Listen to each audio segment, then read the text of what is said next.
doing sleeping here? This is not the way to attract customers. I'm sorry, boss, but it's been so quiet that I dozed off. Business isn't so good. You can't afford to doze off. Yes, sir. Speaking of business, why don't we increase our turnover by taking orders for custom-made furniture like tables and cabinets? That's not a bad idea. We must increase our turnover and cut expenses. In any business, we have to control expenses. More income, less expenses. I know, just like the government. Stay within a budget, plan carefully, and watch your expenses. You're a smart aleck.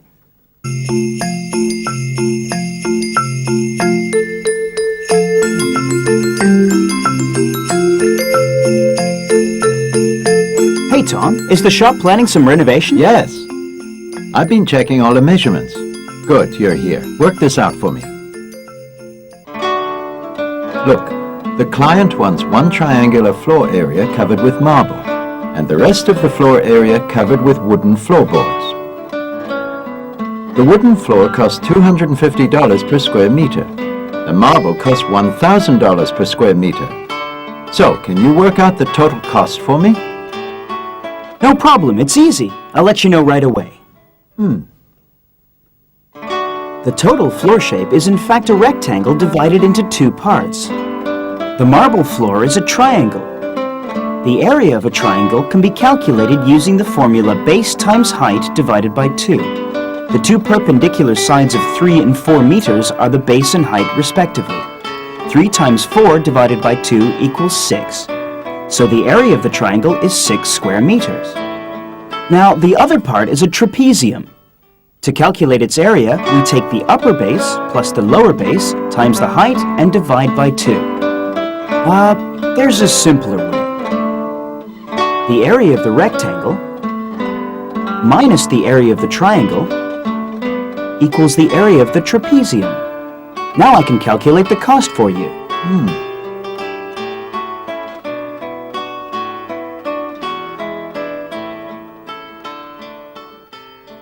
As you've seen, a formula is not always necessary in calculating the area of a figure. In fact, sometimes it's much easier to make use of the areas of other simple figures. Take this frame, for example. It's 60 centimeters long and 45 centimeters high.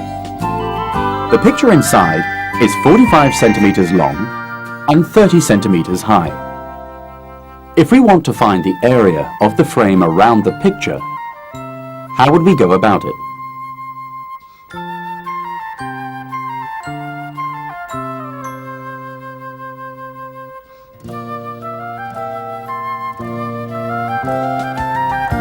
That's right.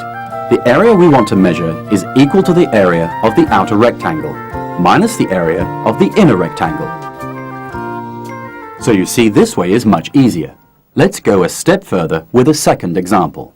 How can we find the area of the triangle in this diagram? That's right. From the area of the trapezium, we subtract the areas of these two triangles.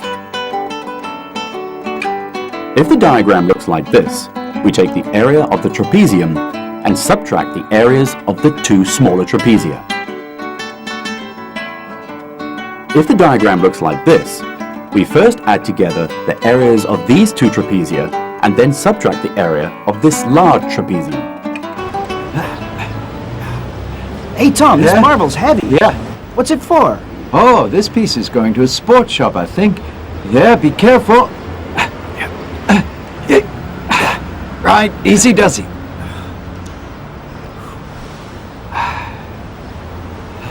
Hey, oh yeah, I completely forgot. I'll need to measure how high it stands. How high? What for? This piece of marble is for the shop's logo. I need to know its height, so I can find a suitable location. Oh, I'll stand it up so you can measure it. No, marble's too heavy. You'll hurt yourself. And what happens if you break it? Yeah, you're right. Let's think. I've got an idea. Say, do you have any other measurements? Sure. The base is 2 meters long. The height is 0.56 meters. And how long is this side? Oh, it's 0.8 meters. So which height do we need to measure? Here, we need to know how high it is when it stands on its end. We can use the area of the marble to find out its height. What? Use area to calculate height? Really? Yes, really. It's not too difficult. The area of a triangle is equal to base times height and then divided by 2. If we look at the triangle this way, its area can be expressed as 1/2 times 2 times 0.56. If we look at the triangle like this and take its height to be h, its area can be expressed as 1/2 times 0.8 times h. No matter how we see the triangle, its area remains unchanged. Therefore, these two expressions of the triangle's area are equal. We can simplify the equation. H is equal to 1.4, which is the height of the triangle. Oh, so its height is 1.4 meters. Then I know where I'll put it.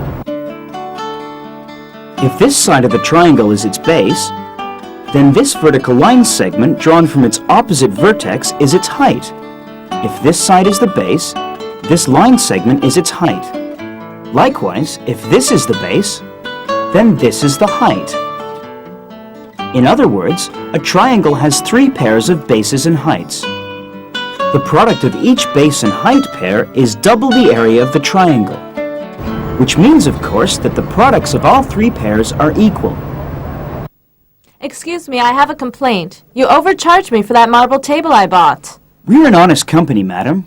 We don't overcharge. Then tell me, how much is the marble per square meter? 5,000. I thought so, but you charged me 6,000. I checked it myself. It should be under 5,000. Under 5,000. Are you sure about that? Let's look at the drawing to check it. All right, the marble table is a regular hexagon. Let's measure it.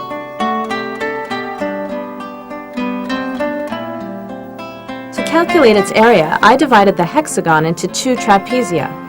The height of each trapezium is 1 meter, divided by 2, which is 0.5 meters. Therefore, the area of each trapezium is 1.2 plus 0.6 times 0.5 divided by 2, which gives 0.45 square meters, which means that the total area of the 2 trapezia is 0.9 square meters.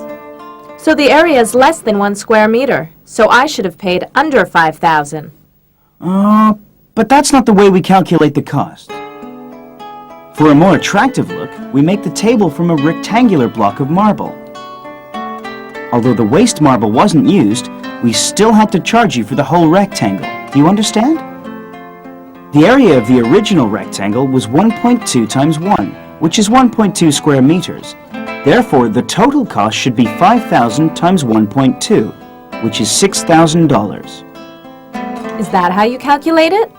That's right. Some companies do use your method to calculate costs, but they use odd pieces of marble to make their tables, so their tables are not as nice. Or they charge more for the marble, so it's just the same. But if you'd like, you can take the pieces we cut off. But they're just odd pieces. They're no use to me. It's okay. Simon, I've been watching you from back there. You did very well. Now, to increase profitability, how do you think that we could put this waste marble to good use? Well, we could turn them into gifts or something. You know, lamps, pen holders, and gifts for clients. It would encourage them to buy more. Hey, yes, that's a good idea. As we saw just now, the client used a different method of calculating the cost, and this caused a dispute. In the case of the hexagonal table, the client calculated the table's area using the dissection method. Usually, this dissection method is applied to calculate areas of complex figures. Take this octagon. To calculate its area, we can cut it up into 5 pieces. With this figure, we can calculate its area by cutting it into 4 rectangles. This figure can be cut into 3 pieces, like this. This is a regular hexagon. To find its area, we can cut it up into 2 equal trapezia. Likewise, we can cut it up into 6 equal triangles and calculate the area of each one, or even 12 equal triangles. The result will be the same. In addition to dissection, there's another method. It's another way to calculate the areas of more complex figures. It's called the filling up method. For example, to find the area of this figure, we first need to fill it up, to make a complete rectangle. Then, from the area of the large rectangle, we subtract the total areas of the 4 smaller rectangles to obtain our result. For this figure, the dissection method as well as the filling up method may be used. In this example, we can insert an identical figure to fill up the rectangle. Therefore, the area of the original figure is half that of the filled up rectangle. In this example, both the dissection method and the filling up method may be used. However, using the filling up method would be easier.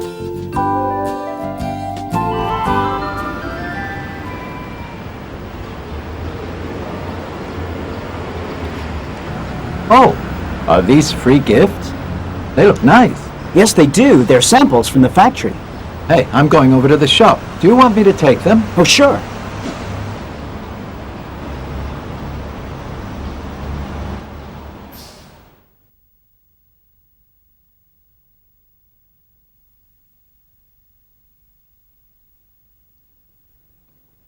This one looks quite nice. Yes, it's lovely.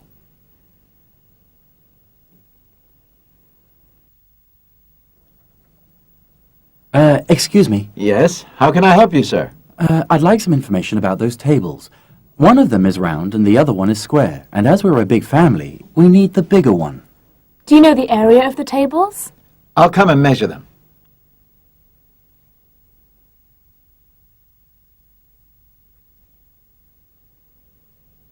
Well, this one's diameter is 1.2 meters, and the sides of the square table also measure 1.2 meters. So what are their areas? If you want to know which table is bigger, you don't need their areas. The diameter of this circle is 1.2 meters. That is, the horizontal line measures 1.2 meters, as does the vertical line. This means that the circle can be exactly contained within a square whose sides are 1.2 meters long. Therefore, the square has a larger area. And if you spend $2,000, you receive a free gift. Well, the round table costs $1,900 and the square $2,050. With one we get a gift, but not with the other. Let's buy the square one. You want the free gift? No, I just think it'll be more useful. All right. Would you like to place an order? Huh? Okay. Okay.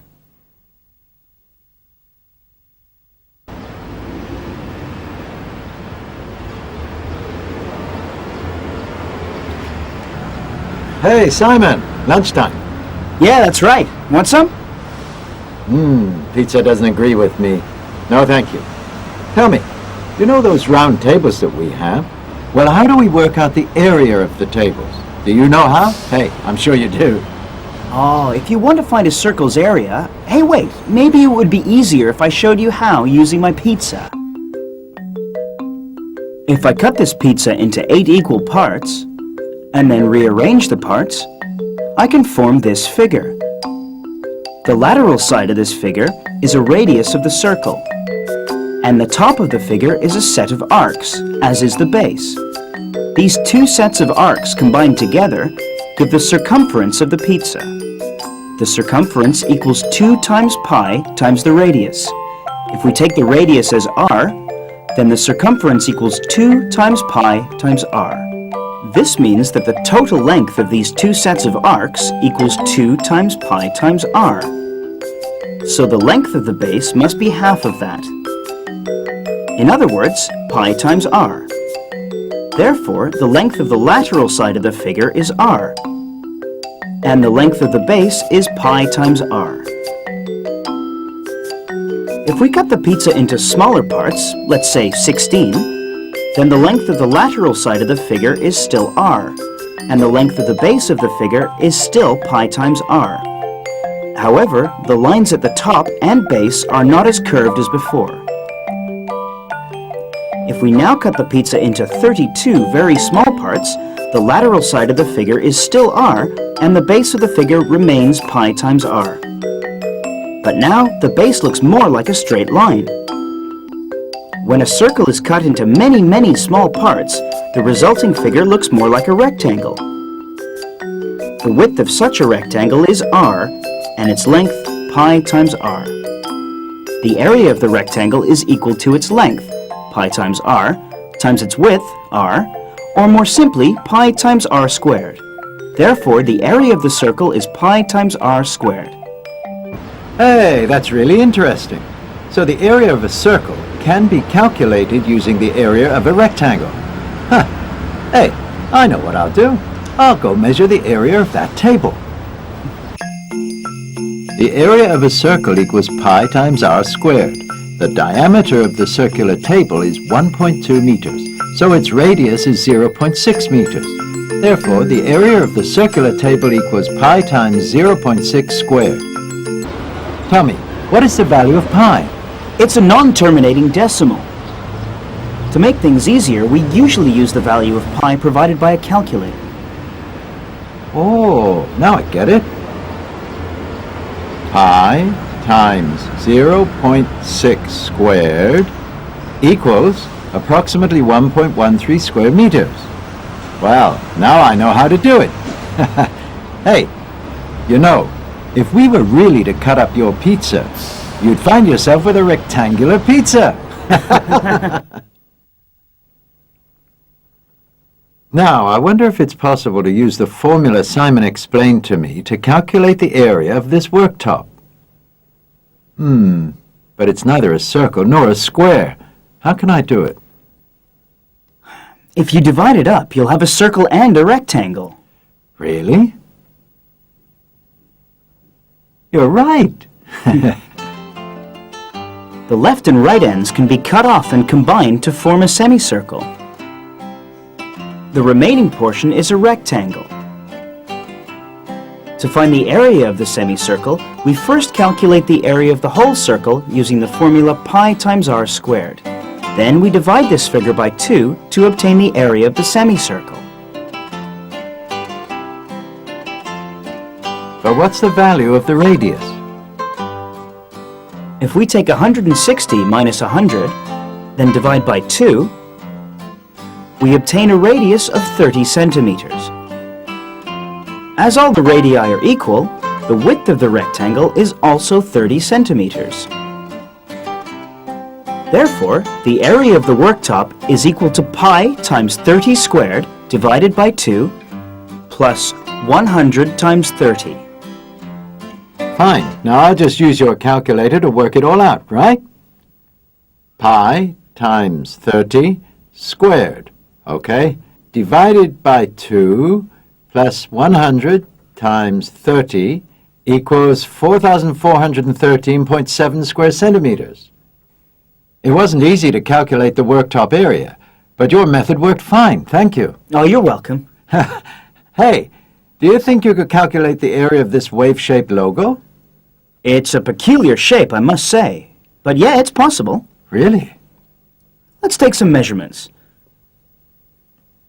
This length is 20 centimeters. And this length is 40 centimeters. Now then, do you have any idea what the area of the logo is? Well, maybe you could help Simon out. Thanks a lot.